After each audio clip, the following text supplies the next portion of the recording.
घटना चक्र में आपका बहुत बहुत स्वागत है।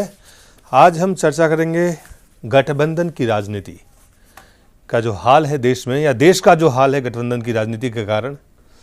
इसके पीछे कई सारे कारण हैं, उस कारणों को ढूंढेंगे और साथ ही कोशिश करेंगे कि आखिर इससे निजात मिल सकती है क्या, निजात मिलना भी चाहिए क्या, कई और अहम सवाल हैं। और साथ ही हम बात करेंगे महिलाओं की, लड़कियों की सुरक्षा को लेकर। सबसे पहले हम दिखाते हैं तत्काल जो यूपीए में कलह है उस पे अपनी ये रिपोर्ट। जो एजेंडा है वो ये है कि टीएमसी और एनसीपी के जो तेवर हैं वो साफ साफ दिख रहे हैं कि कहीं ना कहीं से आप एक संदेश आ रहा है कि नहीं, all is not well within UPA as well, माने सब कुछ ठीक ठाक नहीं चल रहा है। और महिलाओं की जो सुरक्षा की भावनाएं लगातार बढ़ती जा रही हैं। आखिर क्या कारण है, समाज में किस तरह की मानसिकता विकसित हो रही है, ये एक बड़ा सवाल है। हर जगह संभव नहीं है कि पुलिस को खड़ी की जा सके, लेकिन स्टेट का जो अपनी जो भूमिका है उसके अलावा समाज की मानसिकता, तो आज का एजेंडा आपको हम दिखाते हैं। टीएमसी के बाद एनसीपी ने भी तरेरी आंखें। सियासी गलियारों में उठा बड़ा सवाल, क्या 2014 तक टिका रहेगा यूपीए का कुंभा? और देश में कितनी महफूज है महिलाएं? गुवाहाटी के कलंक कथा के बाद फिर छिड़ी बहस, क्या पहनावा बदलने की है जरूरत? सबसे पहले देखते हैं कि यूपीए में तत्काल इस गठबंधन में कई सरकारें देश में चल रही है। यूपीए की सरकार केंद्र में है, एनडीए की सरकार केंद्र में थी, पंजाब में एक गठबंधन की सरकार है, बिहार में गठबंधन की सरकार है। तो कई सरकारें हैं जो गठबंधन से चल रही हैं और हर जगह तमाम तरह की परेशानियां, कठिनाइयां हैं। आपने बिहार में जो गठबंधन है बीजेपी और नीतीश कुमार जेडीयू का, उसमें जो जिस तरह की खटास, जिस तरह के बेखड़ाव राष्ट्रपति चुनाव को लेकर आपने देखा, इसके बाद कई तरह के अहम सवाल उठने लगे हैं। सबसे पहले हम आपको दिखाते हैं यूपीए में जो गठबंधन में जो इस समय टकराव है उसके पीछे क्या कारण है। यूपीए 2 में शामिल सहयोगी एक के बाद एक कांग्रेस के लिए मुसीबत खड़ी कर रहे हैं। ममता बनर्जी के बाद अब एनसीपी ने अपने तेवर कड़े कर दिए हैं। एनसीपी का आरोप है कि कांग्रेस सहयोगियों को साथ लेकर नहीं चल रही है। शरद पवार ने जैसे ही अपनी पावर दिखाई, कांग्रेस आला कमान से लेकर प्रधानमंत्री मनमोहन सिंह तक उनको मनाने में जुट गए। गुरुवार शाम को जब पिछले 8 सालों में पहली बार एनसीपी मंत्री कैबिनेट बैठक में नहीं शामिल हुए तो कांग्रेस के पसीने छूटने लगे और स्थिति बिगड़ते देख खुद कांग्रेस अध्यक्ष सोनिया गांधी आगे आईं और शुक्रवार सुबह शरद पवार को मिलने बुलाया और उन्हें भरोसा दिलाया कि कांग्रेस के लिए वो बहुत ही अहम सहयोगी हैं और उनकी मांगों पर विचार किया जाएगा और बीच का रास्ता निकाला जाएगा। दरअसल राष्ट्रपति चुनाव लड़ने के लिए प्रणब मुखर्जी का सरकार से चले जाने के बाद से मनमोहन कैबिनेट में दूसरे नंबर की कुर्सी के लिए खींचातान शुरू हो गई। पवार मानकर चल रहे थे कि प्रणब के बाद कैबिनेट में उनकी ही नंबर 2 की हैसियत है, लेकिन जब ये कुर्सी रक्षा मंत्री ए.के. एंटनी को मिली तो पवार ने अपने तेवर दिखाने शुरू कर दिए। सबसे पहले वो 14 जुलाई को यूपीए बैठक में नहीं शामिल हुए, जिसमें उपराष्ट्रपति पद के नाम का ऐलान होना था। लेकिन जब 19 जुलाई को राष्ट्रपति पद के लिए वोटिंग खत्म हुई और शरद पवार प्रफुल्ल पटेल कैबिनेट की बैठक में नहीं गए, कांग्रेस अध्यक्ष सोनिया गांधी के साथ साथ खुद पीएम मनमोहन सिंह इस संकट को खत्म करने के लिए आगे आए। मनमोहन सिंह ने कहा, एनसीपी सरकार की सबसे अहम सहयोगी है और पवार भरोसेमंद साथी हैं। वहीं सोनिया और मनमोहन के आगे आने के बाद पवार भी कुछ नरम पड़े हैं। एनसीपी ने भी आधिकारिक तौर पर कह दिया कि वो यूपीए के सबसे जिम्मेदार सहयोगी हैं और ना तो उसके मंत्रियों ने इस्तीफे की धमकी दी है और ना ही सरकार से डील कर रहे हैं। वो चाहती है कि सरकार मिशन 2014 के लिए एकजुट हो जाए, इस कवायद में लगे हुए हैं। हालांकि एनसीपी के मंत्री शुक्रवार को दफ्तर नहीं गए, लेकिन इस बात पर रजामंदी हो गई कि कांग्रेस और एनसीपी के नेता सोमवार को फिर बैठक करेंगे। कांग्रेस दावा कर रही है कि संकट नहीं है, मना लिया जाएगा, लेकिन अकेले एनसीपी ही नहीं है जो सरकार के लिए मुसीबत खड़ी कर रहे हैं। तृणमूल कांग्रेस और डीएमके भी इसी फहरिस्त में हैं। ब्यूरो रिपोर्ट, जय न्यूज। सिर्फ टीएमसी, कांग्रेस और यूपीए की बात नहीं है। हमने देश में कई गठबंधन की सरकारें आपने देखी हैं, बनी हैं, और लगभग तमाम गठबंधन की सरकारों की अपनी कई तरह की समस्या से उन्हें जूझना पड़ा है, कई तरह की उनकी कठिनाइयां रही हैं। हरिकेश जी, सबसे पहले आपसे जानना चाहेंगे कि जो गठबंधन की सरकार की जो सोच है देश में, आपने भी बहुत पहले भी गठबंधन की सरकार बनी है, कई सारी सरकारें बनी है, गैर बीजेपी गैर कांग्रेस भी सरकारें बनी है, कई दलों के लेफ्ट राइट सेंटर की भी सरकारें बनी हैं। तो इसकी जो मूल अगर आप इसको देखें, जड़ में अगर देखें, तो ये जो अक्सर हम देखते हैं कि जब गठबंधन की सरकारें होती है तो निर्णय लेने में भी दिक्कत होती है, कई सारी और राजनीतिक कठिनाइयां पैदा होती है। इसके कहाँ लगता है कि इसकी समस्या कहाँ है? गठबंधन क्यों की सरकार क्यों लगातार दिखती है कि वो पब्लिक की जो अपेक्षाएं उस पर खड़ी नहीं उतर पा रही हैं कई सारी सरकारें? देखिए, ऐसा है कि आप चले जाइए, जब संवित की सरकारें बनी थी 1967 में जी, तो तमाम पार्टियों की मिलकर के सरकारें बनी थी। उसमें एक गैर कांग्रेसवाद का नारा दिया था डॉक्टर लोहिया ने, उसके आधार पर वो सरकार बनी थी जी। तो वो कोलिशन कुछ दिनों तक चला, क्योंकि वो केवल एक नकारात्मक आधार पर बना था, कांग्रेस का विरोध करने के लिए। गैर कांग्रेसवाद का नाम उस समय दिया जाता था। तो उसमें बहुत सारे सैद्धांतिक दृष्टि से एक दूसरे के बिल्कुल अपोजिट फोर्सेज इकट्ठा होकर के सरकार बनाई थी। वो सरकार कुछ दिन चली और अंत में वो बिखर गई।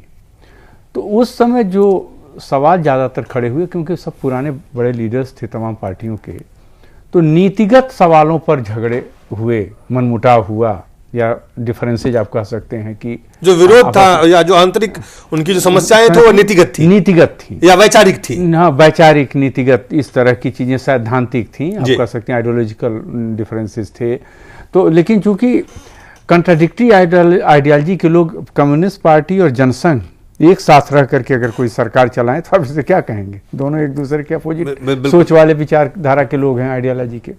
लेकिन उस तरह की सरकारें बनी थी उस समय। हमारे उत्तर प्रदेश में भी ऐसी सरकार थी, कुछ दिन तक चली, बाद में इसी इनर कंट्राडिक्शन की वजह से टूट गई। तो एक तो होता था कि नीतिगत सवालों को लेकर के जब झगड़े होते थे तो उसमें इशूज ऐसे होते थे कि लोग कई बार कंप्रोमाइज नहीं करते थे।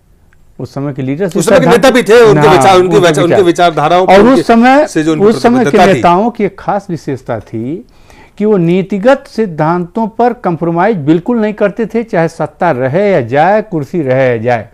ऐसा बहुत दिनों तक चला।